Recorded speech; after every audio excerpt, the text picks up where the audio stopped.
ఈ వీడియోలో మనం 3+2√5 ఈజ్ ఇర్రేషనల్ అని ప్రూవ్ చేయబోతున్నాం. మనం స్టేట్మెంట్ని ప్రూవ్ చేయడానికి ముందుగా దాని ఆపోజిట్ స్టేట్మెంట్ని ఎస్యూమ్ చేసుకుందాం.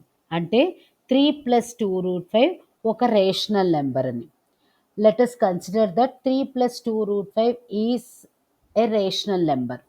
మనందరికీ తెలుసు కదా, any fraction with non zero denominator is a rational number. అంటే సింపుల్గా p/q రూపంలో రాయబడే నెంబర్స్ అన్నీ కూడా రేషనల్ నెంబర్స్ అవుతాయన్నమాట.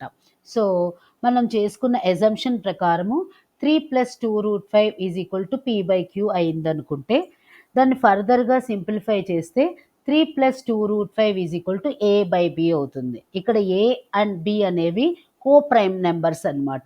మనందరికీ తెలిసిన విషయమే కదా, కో ప్రైమ్ అంటే ఆ రెండు నెంబర్స్కి కూడా 1 మాత్రమే వాటి కామన్ ఫ్యాక్టర్గా ఉంటుంది.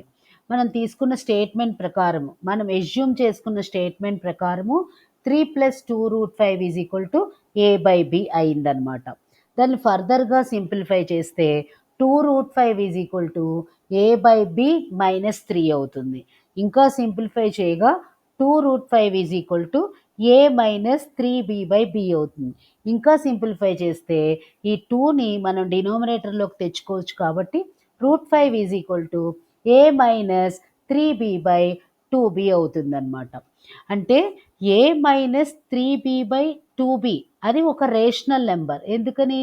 అది p/q ఫామ్లో ఉంది కదా.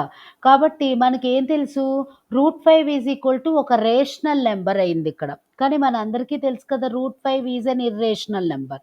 మనం ఏదైతే ఎస్యూమ్ చేసుకున్నామో, అంటే మనం ఎస్యూమ్ చేసుకున్న స్టేట్మెంట్ 3+2√5 ఒక రేషనల్ నెంబర్ అనేటటువంటి స్టేట్మెంట్ రాంగ్ అయింది ఇక్కడ. సో మన ఎజంప్షన్ రాంగ్ కాబట్టి మనం తీసుకున్న స్టేట్మెంట్కి ఆపోజిట్ స్టేట్మెంట్ ట్రూ అవుతుంది. అంటే 3+2√5 అనేది ఒక ఇర్రేషనల్ నెంబర్ అవుతుంది అనమాట. అర్థమైందనుకుంటా. Thank you.